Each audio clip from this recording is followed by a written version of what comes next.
desde mi perspectiva, por decir, para los fresas ustedes son muy barrio. Así es. Pero para el barrio ustedes son muy fresas. Sí. O sea, Sí, lo acabas de ¿cómo decir, fue güey. lidiar como con eso? Porque están en un limbo bien interesante. Es que, mira, esto tiene que ver mucho cómo se dio el lanzamiento del rock mexicano en los años 80. Mira, Sí. a principios de los 80 todos estábamos igual, buscando cómo tocar, las insólitas viajes de Aurora, buscando lugares, todo el mundo en sus proyectos estaban los que entraban, y la gran industria de entretenimiento, en el caso musical, como que no veían con mucha confianza al rock, ¿no? Bueno, después del banderazo ya saben que Claro. el rock se mandó a la goma y bueno, pero en los 80s empezaba a haber cierta apertura. Y yo recuerdo el com rock, los proyectos que empezaron digamos, a intentar de lanzar unos grupos en el mainstream, ¿no? Y de hecho hubo grupos, yo lo que recuerdo en los 80s, por ejemplo, de rock así en el mainstream, a Vitorino. ¿Se acuerdan de los 100 kilos del rock? La neta no me acuerdo de Pues tú estabas muy Ahí sí, chavito. sí, ¿no? Es el Pero Litorino. eso era lo que había de rock en el mainstream, ¿no? Sí. Ujú. Y de pronto estuvo Cristal y Acero y esas producciones, ¿no? Todo cambia, yo pienso, a mitad de los 80s cuando algunas discográficas, sobre BMG Ariola, hay muchos factores. Primero, de discográficas que hay una apertura para invertir una importante cantidad de dinero en grupos de rock, ¿no? Y a la vez estamos viviendo, por ejemplo, yo creo que un movimiento profesional, por ejemplo, porque en Argentina está muy desarrollada la No, sí, industria, claro. en España está la movida Madrileña. madrileña, o sea, a nivel internacional hay un mercado de rock en español muy importante, ¿no? Y entonces se ve que en México tiene que surgir algo así. De hecho, aquí llegan managers, productores, ingenieros de sonido, técnicos muy profesionales que vienen acá. Bueno, y yo creo que sí se empieza a generar un modelo de producción de rock profesional, pero un modelo a nivel internacional, ¿no? Y es cosa de aprendizaje, todo el mundo está aprendiendo. ¿Qué es eso de hacer relaciones públicas, ¿no? En el ámbito del rock. ¿Qué es un representante? ¿Qué es un manager? Pero ya en un ámbito más profesional. Entonces yo creo que se adopta un modelo de producción, pero donde desafortunadamente no todas las bandas de rock fueron beneficiadas, ¿no? Claro. Evidentemente, si hay un criterio corporativo ahí, había que seleccionar un grupo, una serie de bandas para proyectarlas de manera internacionalmente y en ese modelo, dentro de ese modelo. Evidentemente, esa tarta no había para todos, ¿no? Y aquí no hay que echarle la culpa a las bandas que fueron Caifanes, Amantes de Lola, Fobia, Los Alejados, Fobia. Claro. Ahorita platicamos de eso. Porque esos se lo merecen, porque son gente que trabaja mucho. Sí, trabaja eso mucho, sí. ¿no? Y qué bien por ellos, ¿no? Pues está bien. Pero evidentemente ahí yo pienso que lo que ocurre en el rock mexicano, que se establece una primera división Sí. y una segunda. Y todos los demás que estamos pues, en el circuito.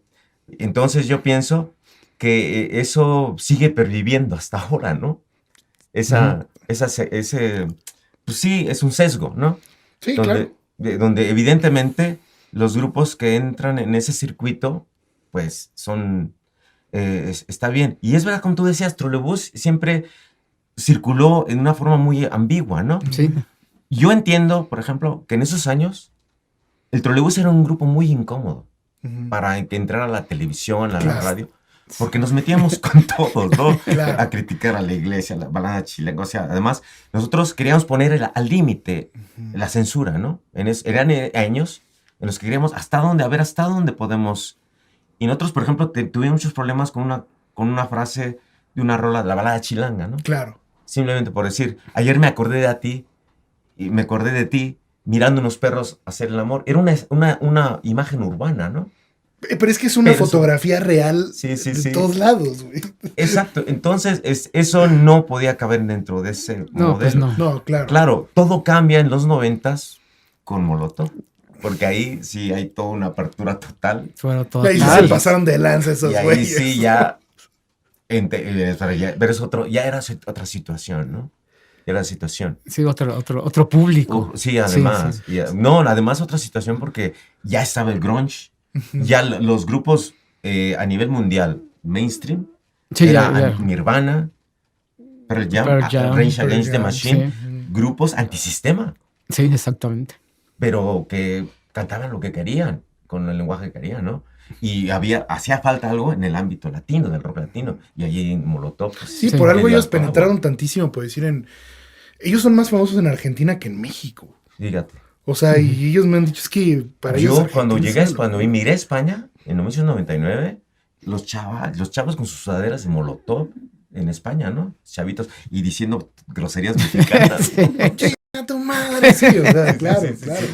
Y es que era impensable, digo, evidentemente yo estaba muy chico ahí, pero pues la televisión era el medio del Ujú. país y era un humor Sí. muy blanco. Sí, sí, O sea, sí, tú sí, no sí. podías decir una mala palabra. No, nada, nada. Sí, sí, sí. Y te vetaban, me imagino, que de todo el circuito, porque además Televisa era Claro. dueño de todo en Sí. ese momento. Claro, ¿no? claro.